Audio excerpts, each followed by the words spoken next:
സംഗതികൾ ഇനി ഞാൻ പറയാൻ പോകുന്നത് കേട്ടോ സഹോദരന്മാരെ. ആർക്കാണ് കിബിർ? ഇതുവരെ ഞാൻ പറഞ്ഞത് ആർക്കാണ് രോഗം, ഇനി ആർക്കാണ് കിബിർ എന്നാണ് എന്റെ വിഷയം. കേൾക്കണം നിങ്ങൾ. മൗലവി പറയുന്നത് ഞാൻ വരേണ്ടതൊന്നുമില്ല നാദാവൃത്ത്. ഇവിടെ സക്കരിയ സലാഹിണ്ട്, ഹനീഫ കായ്ക്കൊടിയുണ്ട്, ഞാൻ വരേണ്ടതൊന്നും ഇല്ല. അപ്പൊ മൂപ്പരാരാ? മൂപ്പരാണല്ലോ ആഗോള നേതാവ്. മറ്റുള്ള മൗലവിമാരൊക്കെ മൂപ്പര കീഴിലാണല്ലോ. കേട്ടോളി. ഞാൻ മാത്രമൊന്നുമല്ല ഇതിനിപ്പോ ഷാർജിൽ നിന്ന് വരേണ്ട കാര്യമൊന്നുമില്ല. ഇവിടെ നല്ല ആൺകുട്ടികളായിട്ട് ആൾക്കാരുണ്ട്. നിങ്ങൾ ഹനീഫ് കായക്കോട്ടിന് മുമ്പ് എത്രോടൊന്ന് ഓടിയിട്ടുണ്ട്? സക്കരിയ സലാഹിയുടെ മുമ്പ് നിങ്ങൾ എത്രോടൊന്ന് ഓടിയിട്ടുണ്ട്? ഇവിടെ ആൾക്കാർ കമ്മി ഉണ്ടായിട്ടൊന്നുമില്ല, നമ്മൾ വരേണ്ട ആവശ്യം ഉണ്ടായിട്ടൊന്നുമല്ല. അപ്പൊ സുഹൃത്തുക്കളെ, ആ വിഷയം വേറെയാണ്. എന്തോ ആട്ടെ, ആ വിഷയം വേറെയാ. നമ്മൾ വരേണ്ട ആവശ്യമൊന്നും ഇവിടെ. ഞാൻ ഹനീഫ കായക്കൊടി ഓടിയതാണ്, സക്കരിയ സലാഹി ഞാൻ ഓടിയതാണ്. ഓടിയതല്ലേ നമ്മൾ ഇടമുട്ടത്തുനിന്ന് കണ്ടത്. അത് ഇൻഷാ അല്ലാഹ് ഞാൻ വെക്കുന്നുണ്ട്. ഹനീഫ കായക്കൊടിയും അതുപോലെ നമ്മുടെ സക്കരിയ സലാഹിയും ഒക്കെ എന്തായത് ഇൻഷാ അല്ലാഹ് ഞാൻ ഈ സ്റ്റേജ് തന്നെ വെച്ച് കാണിച്ചു തരുന്നുണ്ട് കേട്ടോ. ഞാൻ ഓടിയതല്ലേ, ഭയങ്കര ഓട്ടയല്ലേ ഞാൻ ഓടിയത്. പുല്ല് മുളച്ചിട്ടില്ലല്ലോ അവിടെ ഒന്നും. ഓടിയ സ്ഥലത്ത് അയാൾ കാണിച്ചു തരാം, ആരാ ഓടുന്നതൊക്കെ കാണിച്ചു തരാം. ഇനി നിങ്ങൾ കേൾക്കണോ? മൂപ്പര് സ്വന്തം മദ്ഹ് പറയുന്നത് കേട്ടോളെ. എങ്ങനെയാ സ്വന്തം മദ്ഹ്?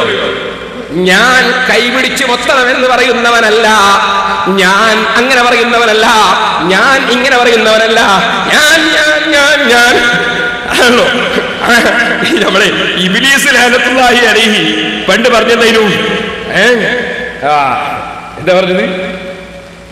അസ്ജുദു ലിമൻ ഖലഖത തീന. ഞാൻ സുജൂദ് ചെയ്യുന്നത്. ഞാൻ കേട്ടോളൂ, ഞാൻ വെച്ചോളെ. സുഹൃത്തുക്കളെ, ആളല്ല ഞാൻ വലിയ ആലിമാണ് എന്ന് പറയുന്നവനോ, ഞാൻ വരുമ്പോ നിങ്ങളൊക്കെ തക്ബീർ ചൊല്ലണം ആളെ കാണുമ്പോ ചൊല്ലും പോലെ എന്ന് പറയുന്നവനോ, അതല്ലെങ്കിൽ എന്റെ കൈ പിടിച്ച് മുത്തണം എന്ന് ആഗ്രഹിക്കുന്ന ആളോ അല്ല ഞാന്. അത് നിങ്ങൾ വേറെ ആളെ നോക്കിക്കോ. ഞാൻ അങ്ങനെ ചിന്തിക്കുന്ന ആളല്ല. ഞാൻ ഈ ഇരിക്കുന്ന നിങ്ങളിൽ ഒരുവനാണ്, ഒരു സാധാരണക്കാരനാണ്. പിന്നെ ചില കാര്യങ്ങൾ ചില ആളുകൾ തെറ്റിദ്ധരിപ്പിക്കുമ്പോ അത് പറയാൻ ബാധ്യതയുള്ളത് കൊണ്ട് നിങ്ങളുടെ മുമ്പിൽ എഴുന്നേറ്റ് നിൽക്കുകയാണ്. അപ്പോ എത്ര ഞാനുണ്ട് അതില്? മൂപ്പര് ഞാനങ്ങനെ കൈപിടിച്ച് ചുംബിക്കണം എന്ന് പറയുന്നവനല്ല. അപ്പൊ അതിനുള്ളോട്ട് എന്താ അറിയോ? കൈപിടിച്ച് ചുംബിക്കൽ ഭയങ്കര തെറ്റാണ് വരുത്തി തീർക്കുന്നത്. കൈപിടിച്ച് ചുംബിക്കണമെന്ന് ആരെങ്കിലും പറയാറില്ല. ഉള്ള ആൾ നിങ്ങൾ പറയല്ല, എന്റെ കൈപിടിച്ച് ചുംബിച്ചോളൂ.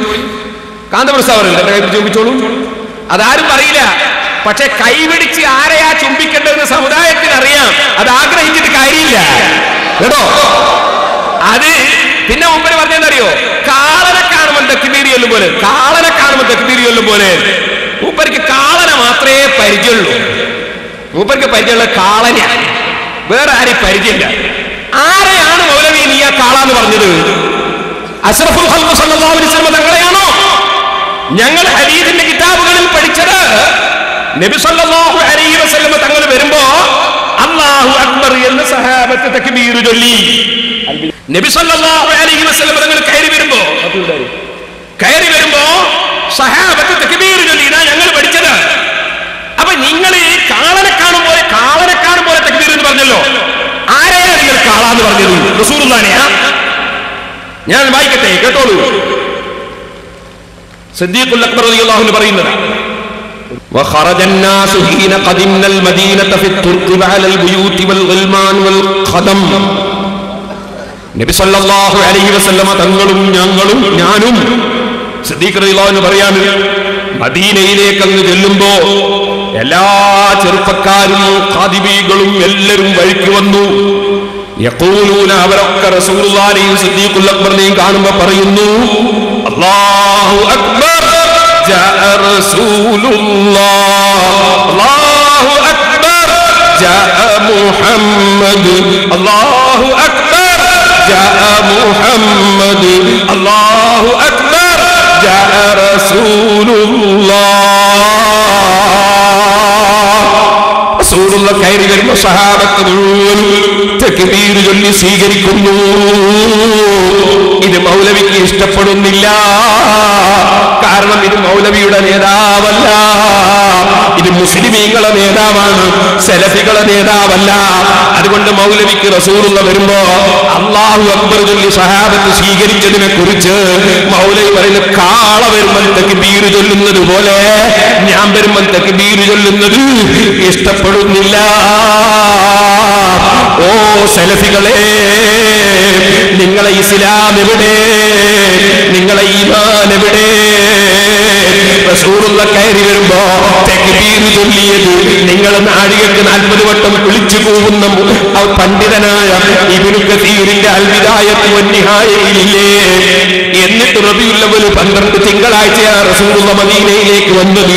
വരുമ്പോ അന്ന് സ്ത്രീകൾ രംഗത്തിറങ്ങരുതെന്ന നിയമമില്ല, സ്ത്രീകൾ വീട്ടിലിരിക്കണമെന്ന നിയമമില്ല, സ്ത്രീകൾ ശബ്ദിക്കരുതെന്ന നിയമമില്ല.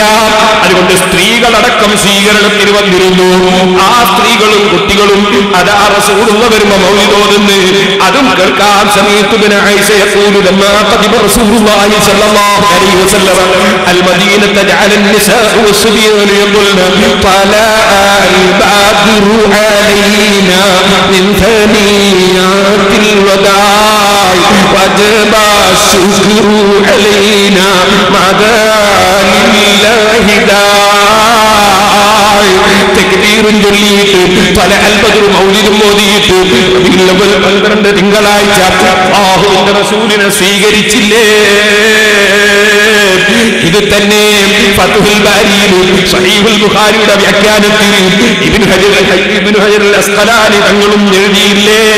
ജാഅ മുഹമ്മദ് റസൂലുള്ളാഹ് അല്ലാഹു അക്ബർ ജാഅ മുഹമ്മദ് റസൂലുള്ളാഹ് സ്വല്ലല്ലാഹു അലൈഹി വസല്ലം وخرجت جمعان من بني النجار يضربن بالدف وهن يقولن അങ്ങനെ അല്ലാഹുവിന്റെ റസൂലിന്റെ അടുക്കൽ ദഫ് മുട്ടിയിട്ടുള്ള സ്വീകരണവും അതിന്റെ പുറമെ അലൽ വലൈദ് യഖുൽന ത്വലൽ ബദ്റു അലൈനാ മിൻ സനിയാത്തിൽ വദാഇ വജബ ശുക്റു അലൈനാ മാദഅ ലില്ലാഹി ദാഇ സഹീഹുൽ ബുഖാരിയുടെ വ്യാഖ്യാനമായ ഫത്ഹുൽ ബാരിയിൽ ഇബ്നു ഹജർ അൽ അസ്ഖലാനി എഴുതുന്നു റസൂലുള്ള വരുമ്പോൾ അല്ലാഹു അക്ബർ തക്ബീർ ചൊല്ലുന്നു.